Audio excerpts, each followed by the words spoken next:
പറഞ്ഞതല്ലേ റസാക്കെ, എനിക്ക് പണവും മറ്റു കാര്യങ്ങളും ഒന്നും വിഷയമല്ലെന്ന്. എന്റെ ആവശ്യം വിഷ്ണുവേട്ടനെ രക്ഷിക്കുക എന്നത് മാത്രമായിരുന്നു. അതാ നിങ്ങൾ എന്റെ കൂടെ നിന്ന് തകർത്തത്. മാഡം, എനിക്കൊന്നും കേക്കണ്ട. അവര് ചോദിച്ച പണം കൊടുക്കാൻ ഞാൻ തയ്യാറായിരുന്നു. റസാക്കാണ് അവര് പറഞ്ഞതിനേക്കാൾ കുറവ് പണം കൊടുക്കാൻ പറഞ്ഞത്. അത് ഞാൻ അനുസരിക്കുകയും ചെയ്തല്ലോ. അപ്പൊ പിന്നെ ഞാൻ പറഞ്ഞ കാര്യം റസാക്കും അനുസരിക്കണമായിരുന്നു. എനിക്ക് പോലീസിന്റെ സഹായമില്ലെന്ന് അവരെ ബോധ്യപ്പെടുത്തണമായിരുന്നു. അത് നിങ്ങൾ പാലിച്ചില്ല. അതുകൊണ്ട് എന്താ അവര് വിഷ്ണുവേട്ടനെ വിട്ടു തന്നില്ല. മാഡം, അവരെന്താ ഇപ്പൊ പറഞ്ഞിരിക്കുന്നത്? ഇനിയുള്ള മാഡത്തിന്റെ നീക്കം എന്താ? വിഷ്ണുവേട്ടനെ എനിക്ക് രക്ഷിക്കണം. അതിന് അവരുടെ ചില ഡിമാൻഡുകൾ ഞാൻ അംഗീകരിച്ചിരിക്കുക. പക്ഷേ അത് നിങ്ങളോട് ഷെയർ ചെയ്യാൻ എനിക്ക് ബുദ്ധിമുട്ടുണ്ട്. അപ്പോ അവർക്ക് പണം മുഴുവനായി നൽകി അവരെ പോലുള്ള ക്രിമിനൽസിന്റെ മുന്നിൽ തോറ്റു കൊടുക്കാൻ തന്നെ മാഡം തീരുമാനിച്ചു അല്ലേ?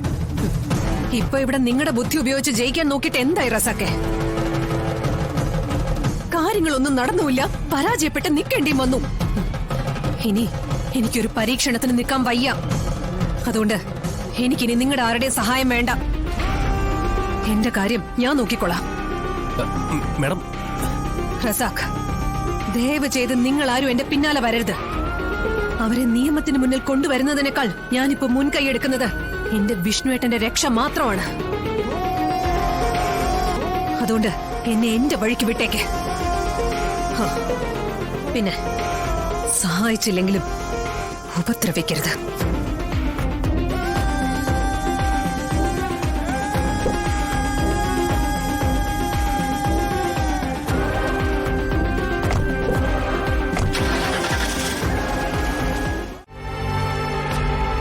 എന്താ വിളിച്ചായിരുന്നോ?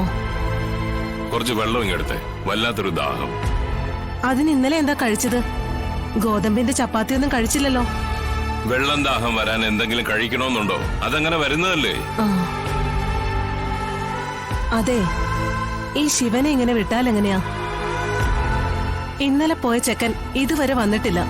ഇവൻ ഇത് എവിടെ കറങ്ങി നടക്കുക? എന്റെ നിയന്ത്രണത്തിൽ കഴിഞ്ഞിരുന്ന കാലമൊക്കെ പോയില്ലേ? അവൻ അവന്റെ വഴി സ്വയം തീരുമാനിക്കാൻ തുടങ്ങിയിട്ട് കാലങ്ങൾ കുറെ ആയി. അങ്ങനെ പറഞ്ഞു ഒഴിവാക്കി മാറ്റി നിർത്താനാവില്ലല്ലോ. മകനായി പോയില്ലേ? എടി, മക്കള് തന്നോളമായാൽ താനെന്ന് വിളിക്കണമെന്നാ. നമ്മൾ അങ്ങനെ കണ്ടില്ലെങ്കിൽ ജനിപ്പിച്ച തന്തയെ താനെന്ന് വിളിക്കുന്ന മക്കളാ നമുക്ക് ചുറ്റുമുള്ളത്. അതറിഞ്ഞുകൊണ്ട് ഇടപെടുമ്പോ സൂക്ഷിച്ച് ഇടപെടണം. പ്രത്യേകിച്ചും ഇപ്പോഴത്തെ ഈ ജനറേഷന്റെ അടുത്ത്. എന്ത് ജനറേഷന്റെ കാര്യം പറഞ്ഞാലും മക്കളല്ലാതാകുന്നില്ലല്ലോ. വഴി പിഴച്ചു പോവാതിരിക്കാൻ നമ്മളാൽ കഴിയാവുന്നത് നമ്മൾ ചെയ്യണം. അവൻ വരട്ടെ, സംസാരിക്കാം. വീടിനോടും ഇവിടെയുള്ളവരോടും ഉത്തരവാദിത്വം വേണമെന്ന് പറയാം. ഇങ്ങനെ കാള കളിച്ച് നടന്ന് ഉള്ള ജീവിതം നശിപ്പിക്കരുതെന്നും പറയാം. കേക്കുമെങ്കിൽ കേക്കട്ടെ. എങ്ങനെ വളർത്തിയ ചെക്കനാ ഇപ്പൊ നേരെ നിന്നൊന്ന് മിണ്ടാൻ പോലും പേടിയാ. വായിന്ന് വീഴുന്നത് എന്താന്ന് പോലും പറയാൻ പറ്റില്ല. നീ കുറച്ച് വെള്ളം എടുത്തിട്ട് വാ. അതെ ഏട്ടാ, എനിക്കൊരാഗ്രഹം. അവന്റെ വിവാഹം നമുക്കങ്ങ് പെട്ടെന്നൊന്നും നടത്തിയാലോ? ചിലപ്പോഴേ ഒരു പെണ്ണ് അവന്റെ ജീവിതത്തിലേക്ക് വന്നു കഴിഞ്ഞാൽ അവൻ ചിലപ്പോ നന്നായാലോ?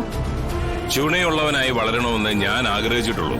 പക്ഷേ ഇതൊരൽപ്പം കൂടിപ്പോയോ എന്നൊരു സംശയം. അത് മാറാനുള്ള വഴിയാ ഞാനീ പറഞ്ഞത്.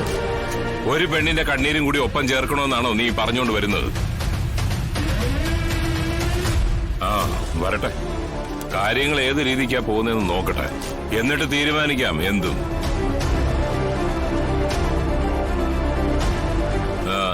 എന്താ ആ പെണ്ണിന്റെ പേര്? ആരുടെ?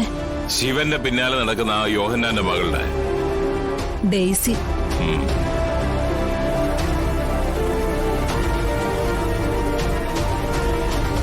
യോഹന്നാന്റെ കുരുട്ടുബുദ്ധിയൊന്നും ആ കൊച്ചിനില്ല.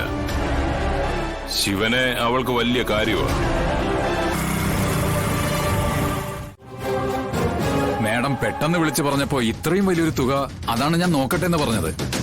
പെട്ടെന്ന് ഇത്രയും വലിയൊരു തുക ഉണ്ടാക്കേണ്ട സാഹചര്യം വന്നപ്പോ ആദ്യം മനസ്സിൽ ഓടിയെത്തിയത് പവിത്രം ജ്വല്ലറിയും വിജയകുമാറിന്റെ ഈ മുഖവുമാണ്. അതുകൊണ്ട് ധൈര്യമായിട്ട് ചോദിച്ചതും. മാഡത്തിന്റെ ഓർമ്മയിലൊക്കെ ഞാൻ ഉണ്ടാവുമെന്ന് വെച്ചാ അതെനിക്ക് അഭിമാനമുള്ള കാര്യമാണ്.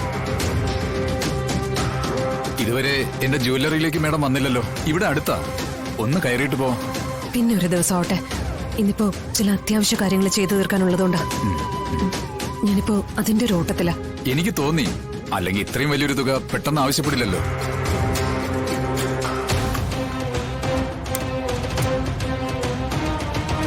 ആ. പറഞ്ഞ തുക മുഴുവനും ഉണ്ട്.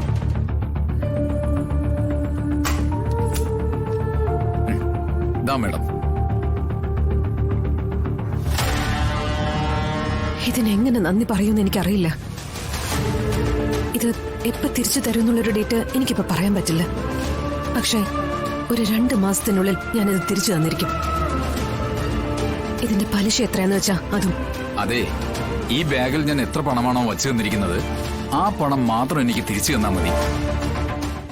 അങ്ങനെ വരാനേ വഴിയുള്ളൂ മാഡം. അല്ലെങ്കിൽ ഇത്രയും വലിയൊരു തുക അവരുപേക്ഷിക്കില്ല. പിന്നെ രണ്ടാമത്തെ ഒരു അറ്റംപ്റ്റിൽ അവര് പിടിക്കപ്പെടുമെന്ന് അവര് ഭയന്നിരിക്കാം. ഓൺലൈൻ പണമിടപാടുകളെല്ലാം അങ്ങനെയാണല്ലോ. പണം തിരിച്ചു പിടിക്കാൻ ഒറ്റ ദിവസത്തെ പരാക്രമേ കാണിക്കൂ. അന്നത് നടന്നില്ലെങ്കിൽ പിന്നെ അവരത് ഉപേക്ഷിക്കും. കാരണം അതിന്റെ പിന്നാലെ പോയാ അവര് പിടിക്കപ്പെടുമെന്ന് അവർക്കറിയാം. പിന്നെ തിരിച്ചു വിളിച്ചാലും അവരെ കിട്ടില്ല. അപ്പൊ ഇനി എന്റെ വിഷ്ണുവേട്ടനിലേക്ക് എത്താൻ എനിക്ക് യാതൊരു വഴിയില്ലെന്നാണ് പറയുന്നത്. അവരിലേക്ക് എത്താനുള്ള വഴിയൊക്കെ ഉണ്ട്. അത് അവരുടെ കയ്യിലിരിക്കുന്ന മൊബൈലും മാത്രമാണ്. അതിനി ഓണായാലോ അതിലെ സിം മാറ്റി അവര് പുതിയ സിം ഇട്ടാലോ നമുക്ക് അവരിലേക്ക് എത്താം. അതുകൊണ്ട് മാഡം ഈ പണം എവിടെ നിന്നാണോ വാങ്ങിയത് അവിടെ കൊണ്ടുപോയി തിരിച്ചേൽപ്പിക്കണം. ഇതില് വേറെ എന്തൊക്കെയോ കുഴപ്പങ്ങളുണ്ട്. അതാണ് ആദ്യം കണ്ടുപിടിക്കേണ്ടത്. നമ്മൾ ഇനി ചെയ്യേണ്ടതും അത് തന്നെയാണ്.